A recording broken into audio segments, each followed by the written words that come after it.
Welcome to 12 TV. ముందుగా headlines చూద్దాం. తూర్పుగోదావరి జిల్లాలో 18వ రోజు మేమంతా సిద్ధం బస్సు యాత్ర. అచ్చంపేట జంక్షన్ వద్ద భారీ బహిరంగ సభ. పొరపాటున చంద్రబాబుకు ఓటేస్తే వదలబొమ్మాలి అంటూ పశుపతి నిద్రలేచి వస్తాడని ఎద్దేవా.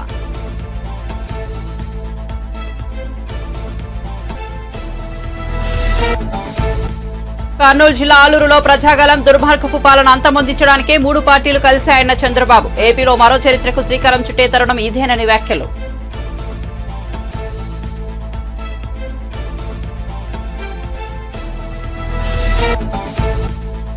కేసీఆర్ కు రేవంత్ రెడ్డి కౌంటర్. ఇక్కడ కాపలా ఉన్నది రేవంత్ రెడ్డి. హైటెన్షన్ వైర్ లాంటి వాడినని, మా ఎమ్మెల్యేలను ముట్టుకుంటే మాడి మసైపోతారని హెచ్చరిక.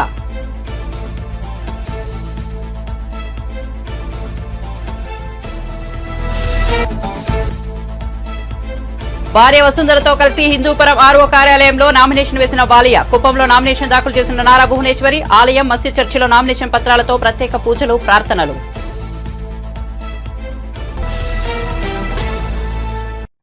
ఇక వివరాల్లోకి వెళ్తే వైఎస్ఆర్సీపీకి ఓటేస్తే రాష్ట్రంలో అమలవుతున్న పథకాలన్నీ కొనసాగుతాయన్నారు ముఖ్యమంత్రి వైఎస్ జగన్మోహన్ రెడ్డి. పొరపాటున చంద్రబాబుకు ఓటేస్తే పథకాలన్నీ రద్దవుతాయన్నారు. ఫ్యాన్ కు ఓటేస్తే అవ్వాతాతలకు 3000 పెన్షన్ వస్తుందని తెలిపారు. బాబుకు ఓటేస్తే జన్మభూమి కమిటీలలో దోచుకుంటారని విమర్శించారు. ఫ్యాన్ కు ఓటేస్తే ఇంటింటికి పౌర సరఫరాలు అందుతాయని పేర్కొన్నారు. బాబుకు ఓటేస్తే పశుపతిని నిద్రలేచి వదలబొమ్మాలి అంటాడని సీఎం జగన్ మండిపడ్డారు.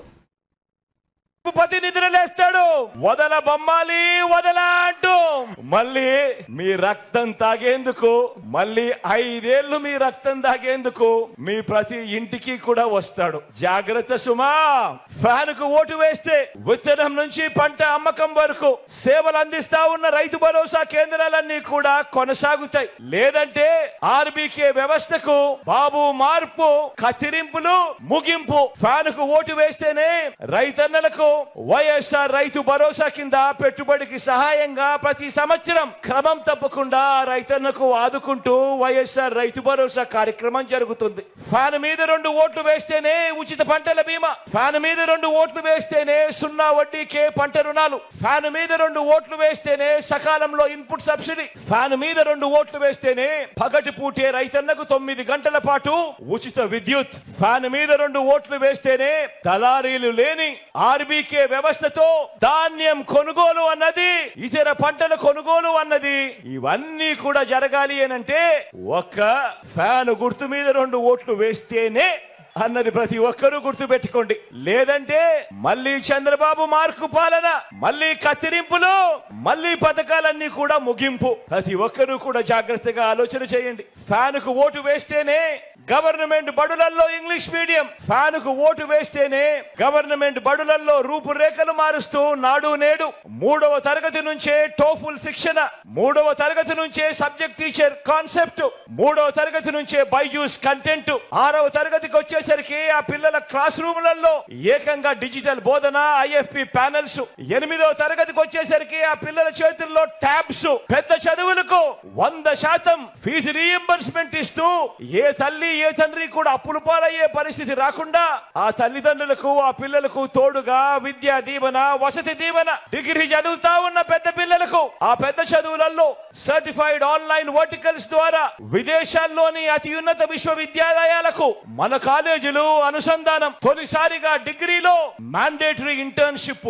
ఇవన్నీ కూడా కొనసాగి మన పిల్లలు ప్రపంచంతో పోటీ పడి మన పిల్లలు ఎదగాలి అనంటే మరో 10 సంవత్సరాలు మీ బిడ్డ, మీ జగను ఇదే స్థానంలో ఇక్కడే ఉంటే 10 సంవత్సరాలలో మన పిల్లలు, మన పేద పిల్లలు ఏ స్థాయిలో ఇంగ్లీష్ మాట్లాడతారనంటే వాళ్ళు అనర్గళంగా మాట్లాడే ఆ మాటలకు పెద్దల పిల్లలు మాత్రం అసూయకు లోనయ్యే పరిస్థితిలోకి వస్తుంది. పెద్దల పిల్లలు కూడా. జగన్ మార్కు విప్లవాలన్నీ కూడా కొనసాగుతాయి ఫ్యాన్ మీద 2 ఓట్లు పడితే. లేదంటే గవర్నమెంట్ బడులలో ఇంగ్లీష్ మీడియం రద్దు, గవర్నమెంట్ బడులు రూపురేఖలు మార్చే నాడు నేడు కార్యక్రమం రద్దు, బడి పిల్లలకు రోజుకొక మెనూతో ఇచ్చే గోరు ముద్ద కార్యక్రమం రద్దు, బడి తెరిచే టయానికి ఆ పిల్లల చేతుల్లో విద్యా కానుక రద్దు, 6వ తరగతి పిల్లలకు నుంచి డిజిటల్ బోధన, పిల్లల చేతుల్లో 8వ తరగతి పిల్లల చేతుల్లో ట్యాబ్స్. ఇవన్నీ కూడా కత్తిరింపులు ముగింపు. పెద్ద చదువులకు 100% ఫీజు రీయింబర్స్మెంట్ ఇస్తా ఉన్న మీ బిడ్డ పాలనలో జరుగుతా ఉన్న విద్యా దీవెన, వసతి దీవెన కార్యక్రమాలు ఇక కత్తిరింపులు ముగింపు. ఆలోచన చేయమని అడుగుతా ఉన్నాను. పొరపాటు జరిగింది అని అంటే మళ్ళీ చంద్రముఖి నిద్రలేస్తుంది. చంద్రముఖి నిద్రలేసి మీ పిల్లల చదువులు, మీ పిల్లల బడులు అన్ని కూడా లకలక లకలక అడ్డు అన్ని కూడా ముగింపే. టీడీపీ అధినేత చంద్రబాబు కర్నూలు జిల్లా ఆలూరులో ప్రజాగలం సభకు హాజరయ్యారు. ఈ సందర్భంగా ఆయన ప్రసంగిస్తూ రాష్ట్రంలో దుర్మార్గపు పాలన అంతమొందించడానికే 3 పార్టీలు కలిశాయని చెప్పారు. వైసీపీని చిత్తుచిత్తుగా ఓడించడం కూటమికే సాధ్యమని స్పష్టం చేశారు. ఏపీలో మరో చరిత్రకు శ్రీకారం చుట్టే తరుణం ఇదేనని, రాష్ట్ర భవిష్యత్తును మార్చే ఎన్నికలు ఇవి అని చంద్రబాబు అభివర్ణించారు. కేంద్రంలో మరోసారి ఎన్డీఏ ప్రభుత్వమే వస్తుందని, ఏపీలో అభివృద్ధి జరగాలంటే కేంద్రం సహకారం తప్పనిసరి అని అభిప్రాయపడ్డారు. బీజేపీతో తాము జట్టు కట్టడానికి కారణం అదేనని వివరించారు. జగన్ 5 ఏళ్ల పాలనలో రాష్ట్రం అప్పుల ఊబిలో కూలిపోయిందని, కనీసం ఉద్యోగులకు జీతాలు కూడా ఇవ్వలేని పరిస్థితిలో ప్రభుత్వం ఉందని చంద్రబాబు విమర్శించారు. అధికారం ఇస్తే అన్ని రంగాలు నిర్వీర్యం చేశారని, వ్యవస్థలను భ్రష్టు పట్టించారని మండిపడ్డారు. ప్రజల ఆదాయం పెరగలేదు కానీ జగన్ మాత్రం సంపన్నుడు అయ్యారని అన్నారు. నేను 12,000 కోట్ల రూపాయలు సాగునీటి ప్రాజెక్టులు పెట్టాను. ఏం తమ్ముళ్ళు పెట్టాడా ఈ ముఖ్యమంత్రి? 1 రూపాయి పెట్టాడా అని అడుగుతున్నా. 1 రోడ్డు వేసాడా అని అడుగుతున్నా. కానీ ఓట్లు మాత్రమే వేస్తారు. మీరు మురిసిపోతురే. ఆ రోజు మీ తల మీద చెయ్యి పెట్టాడు, బుగ్గలు నిమిరాడు, ముద్దులు పెట్టాడు. మీరు ఐసైపోయారు. 5 ఏళ్లు గుద్దుడే గుద్దుడు, దొబ్బుడే దొబ్బుడు. ఇప్పుడు మళ్ళా పరదాల చుట్టూరు తిరిగి మళ్ళా వచ్చి పరదాలు వదిలేసి నాటకాల రాయుడు నాటకాలు మొదలు పెట్టాడు తమ్ముడు అని అడుగుతున్నా. ఈ ముఖ్యమంత్రి ఒక అపరిచితుడు. సినిమా చూశారా మీరు ఒకప్పుడు? అంటే పేదవాడిని తలమే చేయబెడతాడు, ఒక 10 సార్లు వాష్ చేసుకుంటాడు చెయ్యి అంతా కూడా. చేసే పనికి చెప్పే మాటలకి పొంతనుండ ఉందా అని అడుగుతున్నా మిమ్మల్ని. నేను అడుగుతున్నా, ఈ రాష్ట్రంలో అత్యంత ధనికుడు ఎవరు తమ్ముళ్ళు అని మిమ్మల్ని అడుగుతున్నా. జగన్మోహన్ రెడ్డి అవునా కాదా? అందరికంటే ఎక్కువ ఆస్తుండాడు అవునా కాదా? అలాంటి వాడు వచ్చి నేను పేదవాళ్ళ కోసం పాటుపడుతున్నా, దోపిడీ చేసి దాచుకొని విదేశ బ్యాంకుల్లో పెట్టుకొని ఇంకా సిగ్గు ఎగ్గు లేకుండా ఇవన్నీ మాట్లాడే పరిస్థితికి వచ్చాడు. అందుకనే మీరు చూస్తే మళ్ళీ ఈ సాగునీటి ప్రాజెక్టులు పూర్తి కావాలంటే ఎవరు రావాలి? ఆలూరులో కరువు పోవాలంటే ఎవరు రావాలి?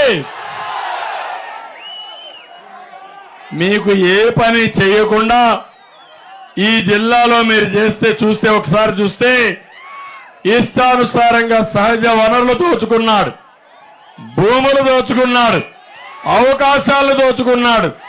అందరికి కష్టాలు తెచ్చిన దుర్మార్గుడు ఈ జగన్ రెడ్డి అని చెప్పి కూడా నేను మీకు తెలియజేస్తున్నా.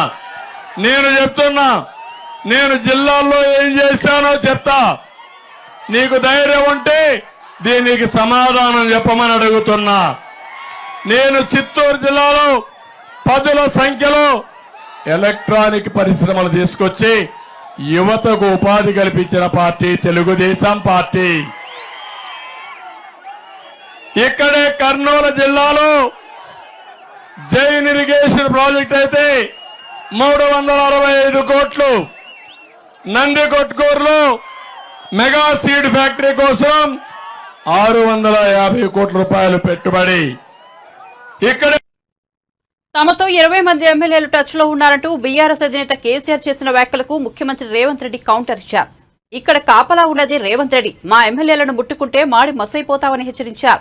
తాను హైటెన్షన్ వైర్ లైన్ వాంటినాడని, ముట్టుకుంటే షాక్ కొడుతుందన్నారు. ఆయన శుక్రవారం మహబూబ్ నగర్ లోక్సభ అభ్యర్థి వంశీచంద్రెడ్డికి మద్దతుగా నిర్వహించిన ర్యాలీలో పాల్గొన్నారు. ఈ సందర్భంగా మాట్లాడుతూ కారు షెడ్డుకుపోయిందని, ఇక అది బయటకు వచ్చే పరిస్థితి లేదని ఎద్దేవా చేశారు. ఆ కారు పూర్తిగా పాడైపోయిందన్నారు. ఇవాళ మీరు ఆలోచన చేయండి.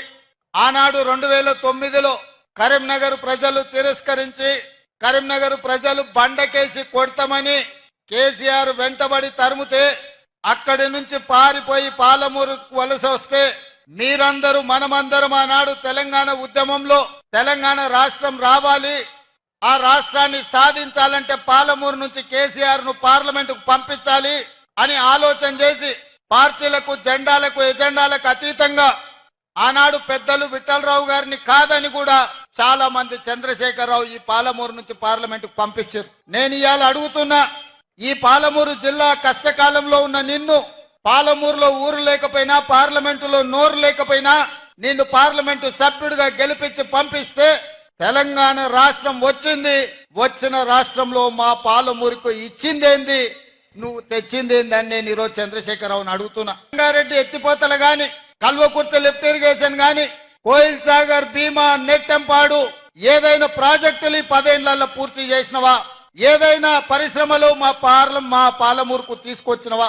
కృష్ణానది మా పక్కనే పారుతున్నా మా జూరాల ప్రాజెక్టు పూర్తి చేయకుండా, మా పాలమూరు రంగారెడ్డి ఎత్తిపోతల పథకాన్ని పూర్తి చేయకుండా ఇవాళ మా రైతులు వలసలు పోతుంటే నువ్వు ఆనందంతో నీ రాజ్యం నడుపుకున్నావు తప్ప మాకేమన్నా ఇచ్చినవా? మాకు చదువుకుల్లో సహకరించలే, మాకు ఉద్యోగ ఉపాధి అవకాశాల్లో సహకరించలే, మా ప్రాంతానికి పరిశ్రమలు తీసుకురాలే. మళ్ళీ ఇవాళ పనులు ఇగిలించుకుంటూ వచ్చి మాకు ఓట్లు ఇవ్వండి, మేము పనులు ఇగిలిస్తాము, పార్లమెంట్ లో పోయి గుర్రు పెట్టి నిద్రపోతామని అంటున్నాడు. నిన్న మన కేటీఆర్ అంటున్నాడు, మా కారు కొంచెం ఖరాబ్ అయింది, గ్యారేజ్ పోయిందని. నీ కారు ఖరాబు కాలే, నీ కారు ఇంజను అనుము చెడ్డది, ఇంకా మళ్ళా రాదు, తూకానికి అమ్ముడే, తూకం పెట్టి అమ్ముడే. ఏం మాట్లాడింది ఆయన పిట్టల ద్వారా? నాతో 20 మంది ఎమ్మెల్యేలు టచ్ లో ఉండ్రు, సిట్కే కొడుతూ వస్తారని. సిట్కే కాదు, మిద్దెకి డప్పు కొట్టు బిడ్డ, నీ దగ్గర ఉన్నోళ్ళు కూడా ఎవడన్నా ఉంటాడేమో చూద్దాం. గతంలో లాగా కాంగ్రెస్ ఎమ్మెల్యేలు గొర్రెల మంద తోడేళ్లలాకొచ్చి చేప కొట్టి కొట్టుకపోదాం అనుకుంటున్నాం బిడ్డ. ఈడ కాపలా ఉన్నది రేవంత్ రెడ్డి, నువ్వు ప్రయత్నం చేసి చూడు. ఈడ మా ఎమ్మెల్యేలను కంచేసి కాపాడుకునే శక్తి హైటెన్షన్ వైర్ రేవంత్ రెడ్డి ఉన్నాడు బిడ్డ. వచ్చి ముట్టుకో. కరెంటు తీగ మీద కాకి కరెంటు కొడితే ఎట్లా కర్రెగా సస్తలో, నువ్వు కాంగ్రెస్ వైపు చూస్తే నీ సంగతి గట్లనే అవుతుంది. నువ్వు మాదిక్కు కాదు, నీ దొడ్ల సాయంత్రానికి ఎన్ని వచ్చినా ఒకసారి లెక్క పెట్టుకో బిడ్డ, నీ సంగతి చెప్తా గాని. మక్తల్ నారాయణపేట కొడంగల్ ఎత్తిపోతల పథకమే కాదు, medical college, engineering college, veterinary college, nursing college, degree college, మహిళా డిగ్రీ కాలేజీలు, జూనియర్ కాలేజీలు, లా కాలేజీలు మన జిల్లాకి ఇచ్చి మన జిల్లాల పేదలు చదువుకోవడానికి అన్ని విద్యా ఉపాధి అవకాశాలు కల్పించడానికి వాళ్ళు నిర్ణయం తీసుకున్నారు. 100 రోజుల్లో 10,000 కోట్ల రూపాయలు ఈ పాలమూరుకు మంజూరు చేసి, పాలమూరు రంగారెడ్డి ఎత్తిపోతల పథకానికి 45 టీఎంసీల నీళ్ల కేటాయింపే కాదు, 30,000 కోట్ల రూపాయలు కేంద్ర ప్రభుత్వం నుంచి రాబట్టడానికి కేంద్ర ప్రభుత్వాన్ని ఒత్తిడి చేసి ఇవాళ పార్లమెంట్ లో మేము కొట్లాడుతున్నాం. ఇన్ని పనులు ఈ పాలమూరు జిల్లా కోసం మేం చేస్తుంటే ఇవాళ ఈ పాలమూరులో కాంగ్రెస్ ను ఓడగొట్టాలి అని చెప్పి గద్వాల గడీల నుంచి దొరసాని బయలుదేరింది. గద్వాల గడీల దొరలకైనా, గజ్వేల్లో ఫామ్ హౌస్ దొరలకైనా, మీ ఫామ్ హౌస్ల ముందల, మీ గడీల ముందల బానిసలుగా మేము బతకదలుచుకోలేదు. మీ జాతకం, మీ రంగు, మీ నీతి మేము గుర్తించడం. 30 ఏళ్ల నుంచి నానుతున్న సమస్య మాదిగల వర్గీకరణ. మాదిగ ఉపకులాల వర్గీకరణ కోసం పార్లమెంటులే కాదు సుప్రీంకోర్టులో కొట్లాడి నందమూరి బాలకృష్ణ హిందూపురంలో నామినేషన్ దాఖలు చేశారు. తన భార్య వసుంధరతో కలిసి హిందూపురం ఆర్ఓ కార్యాలయంలో రిటర్నింగ్ అధికారికి నామినేషన్ పత్రాలను అందజేశారు. ఈ నామినేషన్ కు భారీ సంఖ్యలో టీడీపీ, బీజేపీ, జనసేన కార్యకర్తలు తరలిరావచ్చారు. కాగా బాలయ్య ఇప్పటికే హిందూపురం నుంచి వరుసగా 2 సార్లు ఎమ్మెల్యేగా గెలిచిన విషయం తెలిసిందే. ఈసారి కూడా విజయం సాధించి హ్యాట్రిక్ కొట్టాలని చూస్తున్నారు. ఇక నామినేషన్ దాఖలు చేసిన అనంతరం బాలకృష్ణ మీడియాతో మాట్లాడుతూ హిందూపురం నియోజకవర్గాన్ని ఎంతో అభివృద్ధి చేశామని తెలిపారు. పట్టణంలో త్రాగునీటి సమస్యను తీర్చడంతో పాటు గ్రామాల్లో సీసీ రోడ్లు, కల్వర్టు ప్రాజెక్టులను నిర్మించినట్లు పేర్కొన్నారు. అన్నా క్యాంటీన్లను వైసీపీ ప్రభుత్వం తొలగించినా హిందూపురంలో రోజుకి 400 మందికి భోజనాలు ఏర్పాటు చేశామని గుర్తు చేశారు. తన కుటుంబం అంటే ఇక్కడి వారికి ఎంతో ఇష్టమని చెప్పిన ఆయన ఆ అభిమానంతోనే తనను 2 సార్లు ఎమ్మెల్యేగా గెలిపించాలని అన్నారు. ఈసారి కూడా భారీ మెజార్టీతో తనను గెలిపించాలని బాలకృష్ణ హిందూపురం ఓటర్లను అభ్యర్థించారు.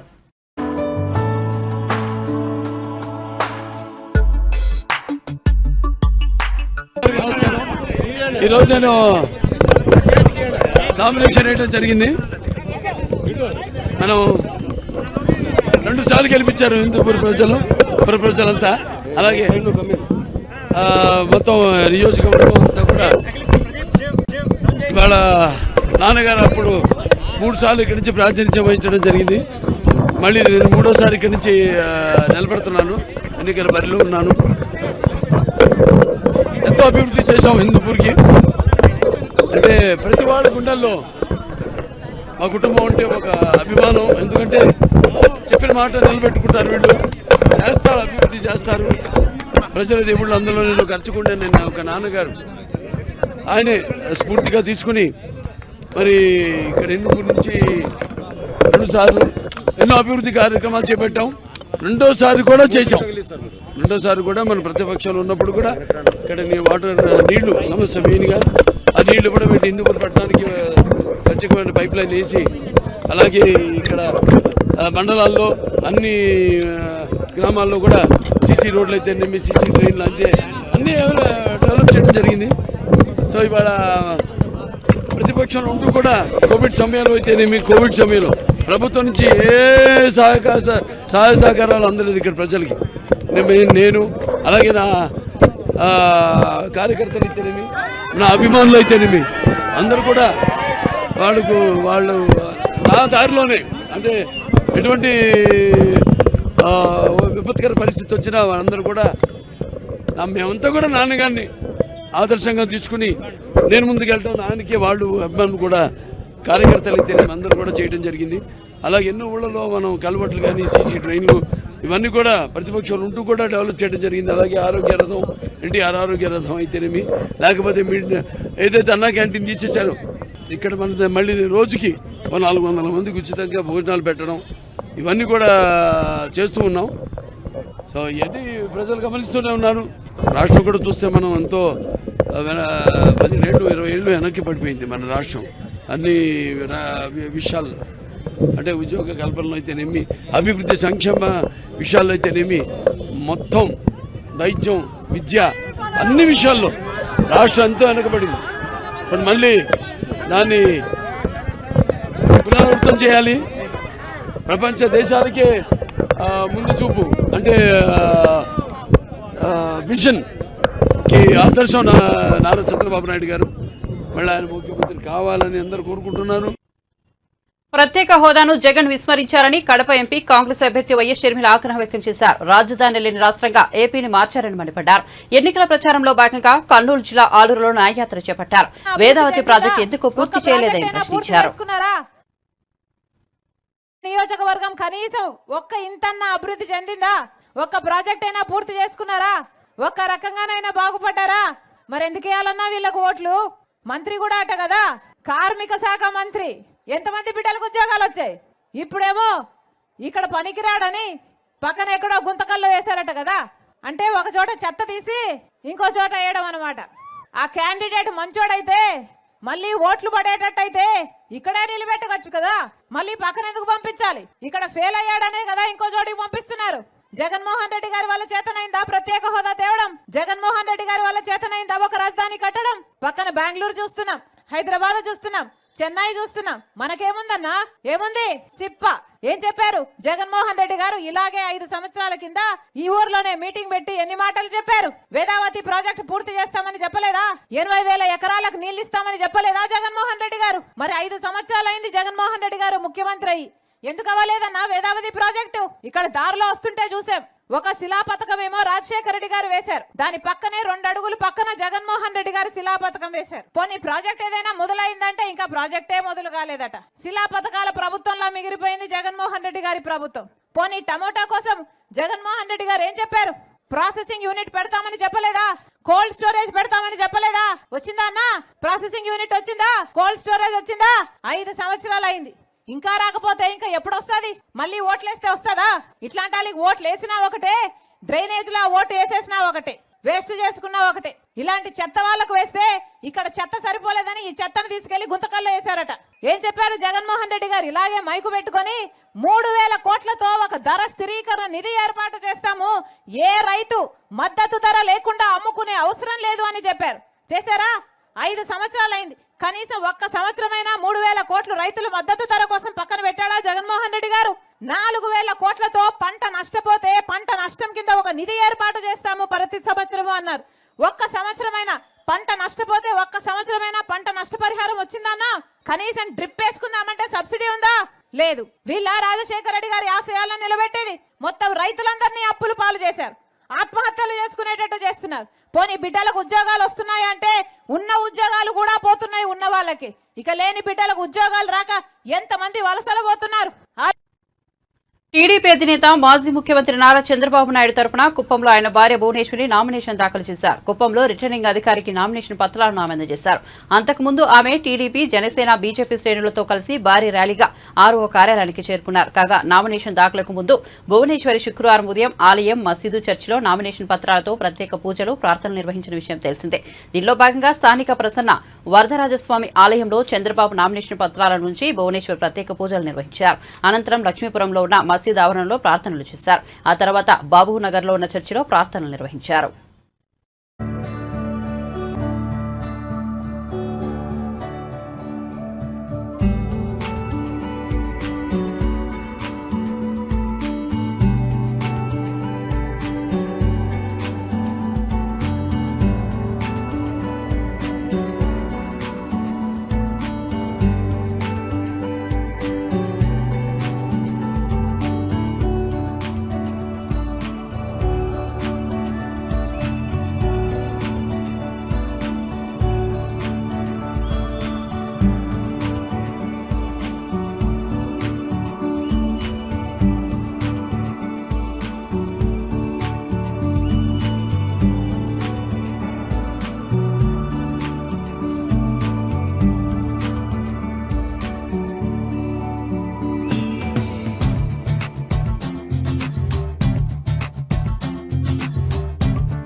నేను ఇక్కడికి వచ్చాను, మంచి ఇన్ఫ్లుయెన్స్ నేను చూశాను గనక మీకు గుర్తు చేయటానికి చంద్రబాబు నాయుడు గారి నాయకత్వం అంటే ఏంటి అనేది మీకు గుర్తు చేయటానికి, సో దాట్ మీరందరూ కూడా తిరిగి మీ దగ్గరికి చాలామంది వస్తారు, మిమ్మల్ని రోజు కలుస్తారు.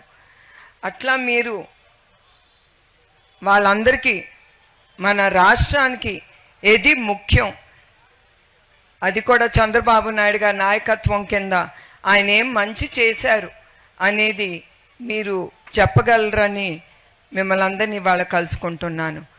అదే కాదు, మీ అందరికీ తెలుసు చంద్రబాబు నాయుడు గారి నాయకత్వం గురించి. మీరందరూ కళ్ళారా చూశారు. ఆయన ఉమ్మడి రాష్ట్రం ఆంధ్రప్రదేశ్గా ఉన్నప్పుడు, ఆయన సీఎంగా ఉన్నప్పుడు 2010లో బీఆర్ఎస్ అధినేత కేసీఆర్ బయటకు వస్తే తమ అస్త్రాలు బయటకు తీస్తామని సంగారెడ్డి మాజీ ఎమ్మెల్యే కాంగ్రెస్ నేత జగ్గారెడ్డి అన్నారు. కేసీఆర్ ఏం చేసినా తమ ప్రభుత్వానికి ఏమీ కాదన్నారు. శుక్రవారం ఆయన మీడియాతో మాట్లాడుతూ తమతో 20 మంది కాంగ్రెస్ ఎమ్మెల్యేలు టచ్ లో ఉన్నారన్న కేసీఆర్ వ్యాఖ్యలపై ఆయన స్పందించారు. ఆయన మాటలకు తాము ఆగస్టులో సమాధానం చెబుతామన్నారు. అసలు ఎవరి ఎమ్మెల్యేలు ఎవరితో టచ్ లో ఉన్నారో త్వరలో తెలుస్తుందని వ్యాఖ్యానించారు. తెలంగాణలో బీఆర్ఎస్ లో 3, బీజేపీలో 2 మాత్రమే లీడర్లు ఉన్నారని ఎద్దేవా చేశారు. కానీ తమ పార్టీలో లీడర్లకు కొదవలేదన్నారు. రేవంత్ రెడ్డి, బట్టి విక్రమార్క, ఉత్తమ్ కుమార్ రెడ్డి, కోమటిరెడ్డి, సోదరులు పొంగిరెడ్డి శ్రీనివాసరెడ్డి, రేణుకా చౌదరి, జీవన్ రెడ్డి, విహెచ్, పొన్నం ప్రభాకర్, శ్రీధర్బాబు ఇలా తమ పార్టీలో అందరూ తోపులు బ్రిలియన్స్ ఉన్నారన్నారు. బీజేపీ నాయకులు తెలంగాణలో అసలు వాళ్ళే దేశభక్తులని డబ్బా కొట్టుకునే కార్యక్రమం మనం రోజు మీడియాలో మేము చూస్తున్నాం, అందరం చూస్తున్నాం వాళ్ళు డబ్బా కొట్టుకునే కార్యక్రమాన్ని. సరే, రాజకీయంగా లేనిది ఉన్నది చెప్పుకొని, లేనిది ఉన్నట్టుగా చెప్పుకొని రాజకీయ లబ్ధి పొందాలని మీరు చేస్తున్న ప్రయత్నాన్ని మీ రాజకీయ పార్టీ యొక్క మీ అవసరం అది. కానీ నిజమైన చరిత్ర కూడా చెప్పాల్సిన బాధ్యతగా కాంగ్రెస్ పార్టీ వర్కింగ్ ప్రెసిడెంట్గా నేను ఈ మీడియా ద్వారా తెలంగాణ ప్రజలకు, దేశ ప్రజలకు, తెలుగు ప్రజలకు అందరికీ ఈ మీడియా చూస్తున్న వాళ్ళందరూ కూడా ఒక అవగాహన, ఒక ఆలోచన కల్పించే ప్రయత్నంలో భాగమే ఈ యొక్క ప్రెస్ మీట్. అసలైన దేశభక్తుల యొక్క కుటుంబము రాహుల్ గాంధీ గారి కుటుంబం. ఈ దేశానికి అసలైన దేశభక్తులు ఎవరయ్యా అంటే రాహుల్ గాంధీ గారి యొక్క కుటుంబం. అసలైన రాహుల్ గాంధీ దేశభక్తుల కుటుంబం, రాహుల్ గాంధీ కుటుంబం ఎక్కడ కూడా మేమే అని చెప్తలేదు ఎక్కడ. ఎందుకంటే వాళ్ళు ప్రాక్టికల్.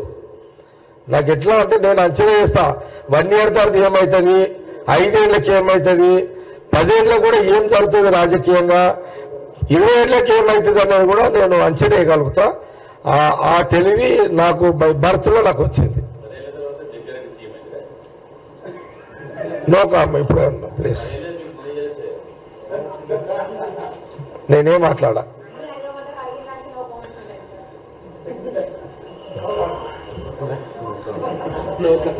అది కూడా అలా ఈరోజు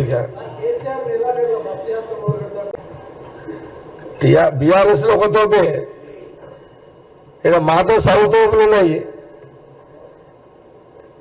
ఇప్పుడు మా వెంకరెడ్డి ఏమో తక్కువనా, కొమ్మరెడ్డి వెంకరెడ్డి, నువ్వు రాజగోపాల్ రెడ్డి ఏమో తక్కువనా? ఇద్దరు అన్నదమ్ములు తక్కువ కాదు. ఉత్తమ్ కుమార్ రెడ్డి ఎక్దమ్ బ్రిలియంట్. అసలు ఆయన సబ్జెక్టులో కూర్చోబెడితే కేసీఆర్ కూడా పనిచేయలేడు ఆయన ముందు.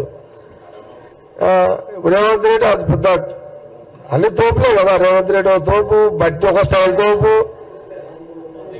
మాతో అంటే మా దగ్గర లేదండి, రియల్ చెప్తున్నా. ఇప్పుడు మీరు ఛానల్స్ చూడండి, బీఆర్ఎస్ లీడర్లు బీజేపీ వాళ్ళు మాట్లాడితే ఒకరిద్దరు, మీరు బీఆర్ఎస్ లో మాట కేసీఆర్ గారు, తర్వాత కేటీఆర్ గారు, తర్వాత హరీష్ రావు, ముగ్గురే ఇస్తారు మీరు. ఓకే, అదే బీజేపీలో పోతే ఫస్ట్ బండి సంజయ్ చేస్తారు, ఇప్పుడు ప్రెసిడెంట్ కాబట్టి కిషన్ రెడ్డి గారు చేస్తారు. మా దాంట్లోకి వస్తే చెప్తాను నీకు. ఇక మీరు మీడియా వాళ్ళు రేవంత్ రెడ్డి వారు ఎమ్మడవాడు అడిగిపిస్తారు. తర్వాత కోమటిరెడ్డిని వెంకటరెడ్డి వారు, మీరు రాజగోపాల్ రెడ్డి చెప్పగానే ఉంటారు. మళ్ళా బట్టి ఉత్తమ్ కుమార్ రెడ్డి. హైదరాబాద్ శివార్లోని చిలుకూరు బాలాజీ ఆలయం వైపు వెళ్లే మార్గంలో భారీగా ట్రాఫిక్ జామ్ అయింది. గరుడ ప్రసాద వితరణపై విస్తృత ప్రచార నేపథ్యంలో భారీగా భక్తులు పోటెత్తారు. దీంతో సుమారు 30 కిలోమీటర్ల మేర వాహనాలు నిలిచిపోయాయి. మాసప్ ట్యాంక్ నుంచి Mehdipatnam, Nanal Nagar, Langar House, Sun City, Appa junction మీదుగా చిలుకూరు ఆలయం వరకు ట్రాఫిక్ స్తంభించిపోయింది. గచ్చిబౌలిలోని ఔటర్ రింగ్ సర్వీస్ రోడ్డు పూర్తిగా వాహనాలతో నిండిపోయింది. దాదాపు 1,00,000 మంది వరకు వాహనాల్లో వెళ్లినట్టు అంచనా. దీంతో కార్యాలయాలకు వెళ్లే ఉద్యోగులు, స్కూళ్లు, కాలేజీలకు వెళ్లే విద్యార్థులు తీవ్ర ఇబ్బందులు పడ్డారు. పోలీసులు రంగంలోకి దిగి పరిస్థితిని చక్కదిద్దే ప్రయత్నం చేస్తారు.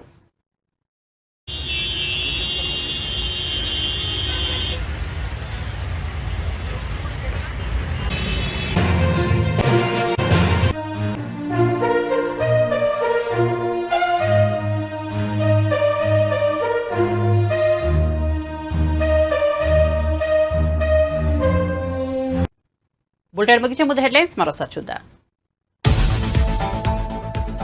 తూర్పుగోదావరి జిల్లాలో 18వ రోజు మేమంతా సిద్ధం బస్సు యాత్ర. అచ్చంపేట జంక్షన్ వద్ద భారీ బహిరంగ సభ. పొరపాటున చంద్రబాబు కోటేస్తే వదలబొమ్మాలి అంటూ పశుపతి నిద్రలేచి వస్తాడని ఎద్దేవా.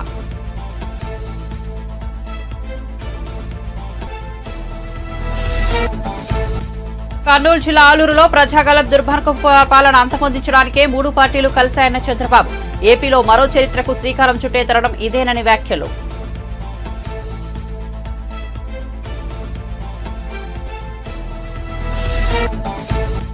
కేసీఆర్ కు రేవంత్ రెడ్డి కౌంటర్. ఇక్కడ కాపలా ఉన్నది రేవంత్ రెడ్డి, హైటెన్షన్ వైర్ లాంటి వాడినని, మా ఎమ్మెల్యేలను ముట్టుకుంటే మాడి మసైపోతామని హెచ్చరిక.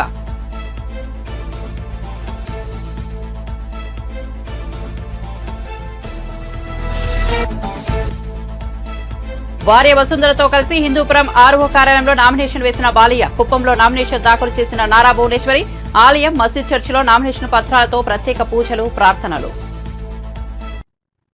మరిన్ని అప్డేట్స్ కోసం చూస్తూనే ఉండండి 12 టీవీ.